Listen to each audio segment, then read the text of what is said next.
Buenas noches, hermanos, ¿cómo están? Una vez más, estamos aquí en Espacio Varón y hoy en forma virtual vamos a tratar de desarrollar, estamos llegando al final de la carta de Santiago, nos toca ver 3 versículos del capítulo 15, versículos 13, 14 y 15.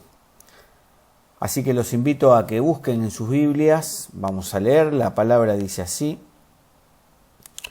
¿Está alguno de entre vosotros afligido? Es una pregunta que nos está haciendo Santiago. Qué vigente que es la Biblia, ¿no?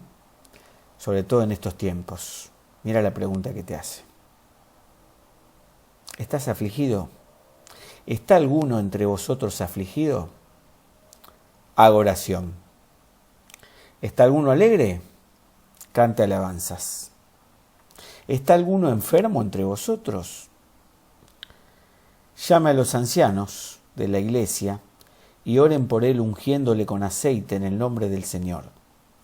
Y la oración de fe salvará al enfermo, y el Señor lo levantará, y si hubiese cometido pecado, le serán perdonados. Evidentemente, en estos versículos, desde el 13 hasta terminar su carta en el 20, el apóstol le da una importancia muy grande a la oración en la vida del creyente. Y de hecho, presta atención, menciona ya sea en el verbo o en la palabra misma, la acción de orar o oración, 7 veces la menciona. Así que fíjate qué importante que es en nuestra vida la oración. Y yo hoy, si estuviéramos juntos, hiciera la pregunta: ¿cuándo te parece que es más fácil buscar de la presencia de Dios? Si cuando oramos, cuando estamos bien o cuando estamos mal. Seguramente que las opiniones serían diversas. Puede haber personas que piensen que cuando las cosas nos van bien, cuando la vida nos sonríe, es más fácil buscar de Dios porque tenemos tiempo y no tenemos problemas. Quizás está el que diga: no, mirá, yo creo lo contrario, que cuando las cosas no te van bien y estás pasando por problemas, es cuando más buscas de Dios y es cuando más cerca estás de Dios. Y la verdad que yo estuve pensando en esto y todos somos individuos distintos unos de otros. Y también se puede dar de que cuando las cosas no nos van bien, no salen como nosotros pensamos, busquemos un culpable y le echemos la culpa a Dios de lo que nos pasa y eso nos aleje. Y cuando las cosas nos van bien, pensemos que somos autosuficientes y no necesitamos a Dios. Y eso nos aleje de Dios. Ya sea una cosa o la otra, lo importante que es que en cada momento de nuestra vida busquemos la dependencia de Dios. Es la única manera que podemos ser felices, podemos sentirnos plenos, que estamos completos. Y Santiago va a seguir desarrollando estos versículos y se va a meter en 2 versículos que la verdad que son controversiales, porque está hablando de la enfermedad. Y vamos a tratar de, entre todos y rápidamente, entender qué es lo que está diciendo. Pero antes que nada, me gustaría aclarar algo con respecto a lo que nosotros, como cristianos evangélicos y como iglesia, creemos, entendemos y predicamos con respecto a la sanidad. Lo primero que les quiero decir, o que tenemos que decir, es que la enfermedad llega a la vida de la humanidad a consecuencia del pecado. El pecado entró allá en el Edén, cuando el hombre es creado, en la vida del ser humano, y junto con el pecado también entró la enfermedad en la vida del ser humano y la muerte. Ahora, no siempre la persona que está enferma es porque tiene pecado en su vida, de ninguna manera. De hecho, la Biblia nos habla de muchos ejemplos de personas rectas, justas, piadosas, como es el caso de Job, el cual fue azotado por una enfermedad que el diablo trajo a su vida sin que él tuviera pecado en su vida. En Juan 9 creo que era, cuando le presentaron a Jesús un ciego de nacimiento, los discípulos preguntaron quién había pecado, si el ciego o sus padres, y el Señor le dijo: ninguno de los dos, esta enfermedad es para manifestar la gloria de Dios. En Filipenses capítulo 2 creo que era, tenemos el caso de Epafrodito, un hombre, un siervo de Dios, fiel, y sin embargo estaba azotado por una enfermedad. El mismo apóstol Pablo. Por eso es que decimos que no creemos que la enfermedad que alguna persona tiene es a causa de que tiene pecado en su vida. De ninguna manera. Aunque sí, muchas veces puede pasar que a causa del pecado que cometo viene la enfermedad a mi vida. Por ejemplo, si yo soy adicto a drogas y de una manera desesperada busco saciar mi sed de drogas y me inyecto, como cuenta en su testimonio Fernando, y llegó el SIDA a su vida, es una consecuencia directa del pecado. Pero no que cada persona que está enferma es porque tiene pecado en su vida. También tenemos que decir que Dios no prometió que cada vez que nosotros orásemos íbamos a ser sanos. De ninguna manera. De hecho, lo mencionamos recién, tenemos el caso del apóstol Pablo. Él dice en sus cartas que era azotado por un aguijón en la carne, una enfermedad que se cree que era en su vista, y que había orado a Dios varias veces pidiéndole que le quitara ese mal, y sin embargo había entendido que Dios le dijo: bástate mi gracia, porque mi poder, el poder de Dios, se perfecciona en la debilidad de Pablo. Así que nosotros no somos quienes para exigirle a Dios que nos sanen. Quizás escuchaste en la radio hermanos de otras denominaciones, o hablaste con alguien que te dijo: vos tenés que exigir y orar con fe porque Dios te va a sanar. Hermano, Dios es soberano. No te olvides, Él es Dios. Nosotros somos sus criaturas, creados por Él. Y si Dios quiere, por supuesto que tiene poder para sanarnos. Solamente si Él quiere. Él es soberano. ¿Qué pasa si no me sana? ¿Dios es malo? En ninguna manera. La voluntad de Dios es buena, es agradable y es perfecta, siempre, esté o no esté enfermo. No creemos en que una persona tenga el don de sanidad, que venga, que ore por mí y me voy a curar porque esa persona tiene el don de sanidad. El único que tiene el poder y la autoridad sobre la enfermedad de Dios, y es soberano para actuar cuando Él quiere. Dicho esto, seguimos avanzando. El versículo 14 dice que si alguno de vosotros está enfermo, llama a los ancianos. Y cuando nos encontramos en la Biblia con pasajes donde no son fáciles de entender, debemos leer el contexto de la palabra. Y cuando vamos al contexto, vemos en todo el libro de Santiago que nos habla de pruebas, de maltratos, de sufrimientos que los cristianos estaban pasando. Así que si nos guiamos por el contexto, podríamos pensar que no se está refiriendo a una enfermedad física, sino se está refiriendo a una enfermedad espiritual, un debilitamiento espiritual. Ahora, cuando estudiamos, decíamos la palabra, no solamente debemos leer el contexto, sino si tenemos, máxime hoy, con el internet tenemos a disposición nuestra gran cantidad de elementos para estudiar la palabra. debemos analizar. Recuerden que la Biblia no está escrita en castellano. Y este libro en particular fue escrito en griego. Y la palabra enfermo en griego, asteneo, se emplea 14 veces en el Nuevo Testamento y siempre se refiere a un debilitamiento espiritual y emocional y no a enfermedad. Tenemos ejemplos, por ejemplo, ahí en Hechos 20:35, en Romanos 4:19, en Romanos 8:3, 14, 1 y 2, en 1 Corintios 8, en 2 Corintios 11, en 2 Corintios 13.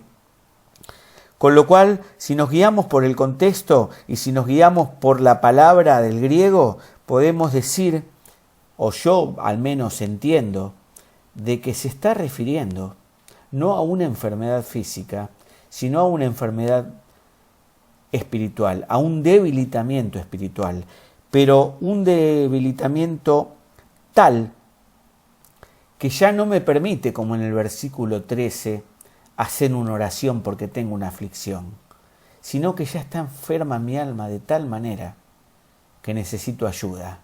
Y es ahí cuando tengo la obligación, yo enfermo, de llamar a los ancianos, de buscar ayuda. Y mirá, nosotros tenemos un enemigo.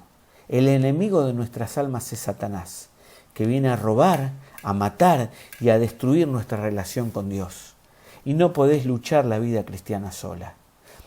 Muchas veces necesitamos ayuda. Necesitamos el consejo, necesitamos la oración, necesitamos la compañía.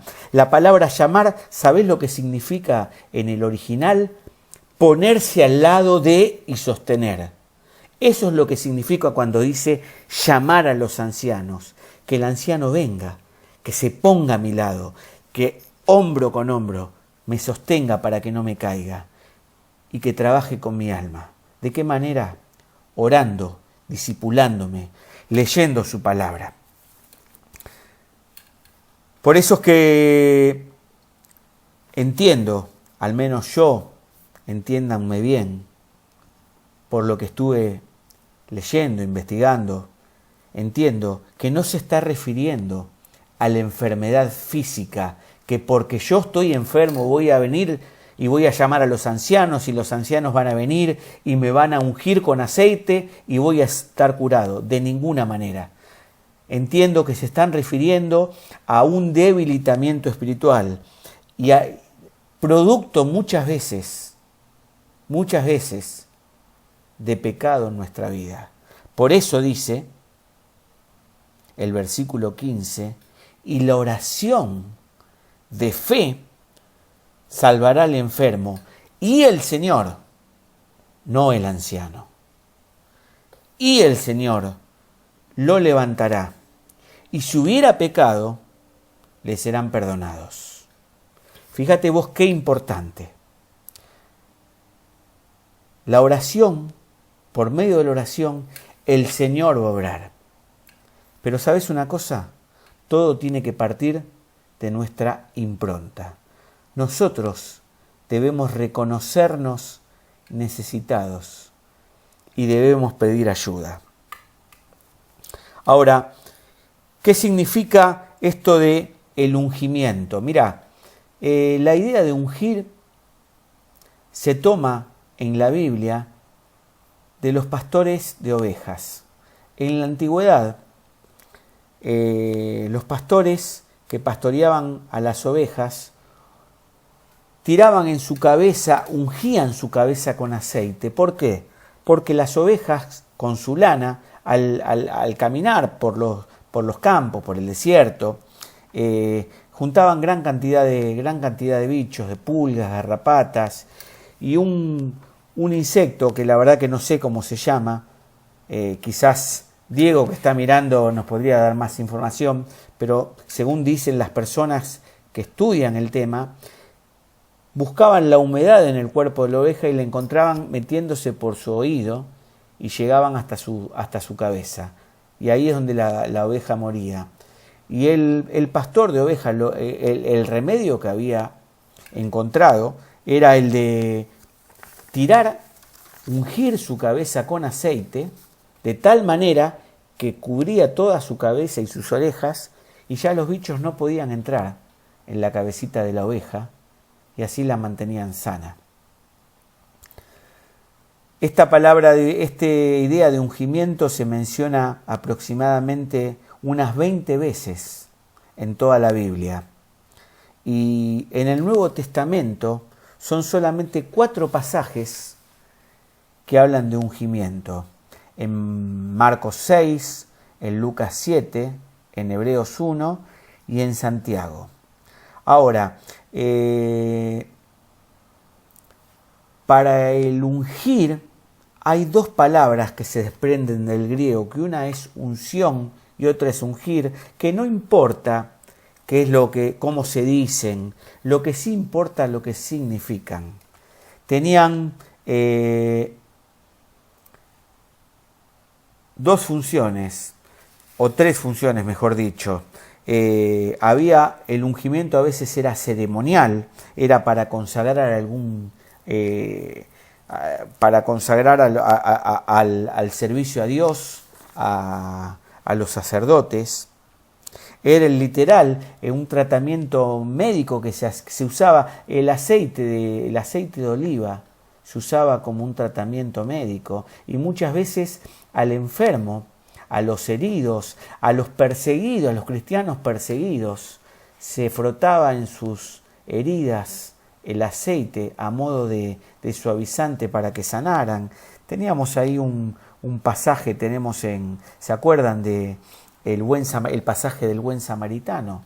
Esa persona que fue asaltada en el camino a Jerusalén y fue dejada en el camino medio muerto, y cuando vino el buen samaritano, limpió sus heridas, ungió sus heridas con aceite, lo vendó y lo llevó al mesonero. Y el tercer simbolismo del aceite es el metafórico, que representa el ministerio de ánimo, de consuelo y de fortalecimiento que los pastores hacen hacia una persona, y justamente es a al que se está refiriendo Santiago.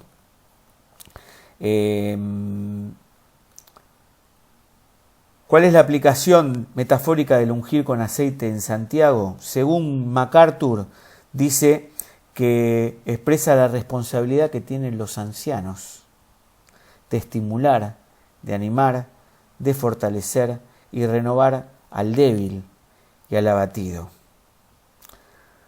Ahora, ¿cuál es el resultado de la oración de los ancianos por los débiles que buscan ayuda? La primera, vos fijate lo que dice. Estoy viendo, y la oración de fe salvará. Es oración. Lo primero que causa es ser sanado y restaurado. Cobrar ánimo, la restauración espiritual. Ahora, ¿cuál es el medio? Es la oración de fe a Dios. No es el anciano. No es lo que el anciano diga, lo que el anciano haga. Es Dios el que trae la sanidad al alma del abatido, del debilitado, y el perdón de pecados. Solo Dios puede perdonar pecados, querido hermano. Yo no sé cómo estás. Yo estuve leyendo, estuve analizando este pasaje y realmente trajo luz a mi vida. No lo había visto nunca de esta manera. Te tengo que ser sincero, yo lo había leído muchas veces este pasaje y lo había entendido como que se refería a la enfermedad física. Pero al leer distintos comentarios, al pensar en todo lo que venimos estudiando a lo largo del tiempo en Espacio Varón de Santiago y ver el contexto, como te decía al principio,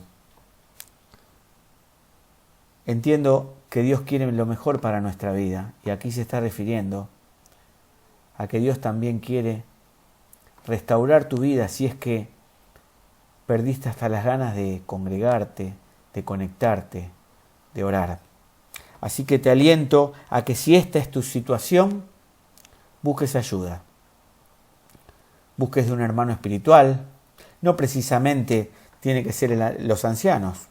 Puede ser algún amigo en el cual confíes, espiritual, que pueda darte una mano, que pueda juntarte para orar. Por eso es que es tan importante estar conectados en comunión con la iglesia, con los hermanos. Como lo decía la última vez que prediqué, cuando haces un asado, tenés todas las brasas juntas. Si agarrás una brasa y la separás, por más prendida que esté, al poquito tiempo empezamos a notar que se empieza a apagar, que la ceniza empieza a cubrir ese color rojo de la brasa encendida y al poco tiempo se apaga. Es lo que pasa con nuestra vida. Cuando los problemas, cuando las dificultades, los avatares que a veces pasamos hacen que empecemos a descuidar nuestra relación con Dios, nuestra relación con la iglesia, nuestra relación con los hermanos. Y hoy nos está alentando Santiago, que si estás afligido, ores. Si estás alegre, alabes a Dios y ores. Y si estás tan debilitado que sentís que tu oración no llega a Dios, pedí ayuda. Busca al anciano, busca a tu hermano, aquel que te trajo a la iglesia. Y pedile que trabaje con vos en tu vida, juntos se oren. Y si hay pecado en tu vida, porque no pudiste resistir esa tentación que en el capítulo 1 y 2 Santiago nos hablaba y caíste, el Señor te va a perdonar, porque el Señor siempre nos escucha y perdona la oración de aquel que se arrepiente y pide perdón. Dios te bendiga.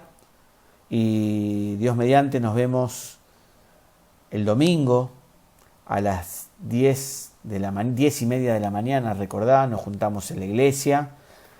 Es intención de los hermanos, de los ancianos de la iglesia, que nos empecemos a congregar, que empecemos a tener más comunión. Aprovecho a contarte ya con anticipación que para Semana Santa vamos a hacer reuniones presenciales, viernes, sábado y domingo. Y te queremos ver, queremos alabar juntos en la iglesia a Dios y darle gracias, porque a pesar de este tiempo difícil, estamos en pie y podemos decir que Dios está con nosotros. Dios te bendiga mucho. Buenas noches.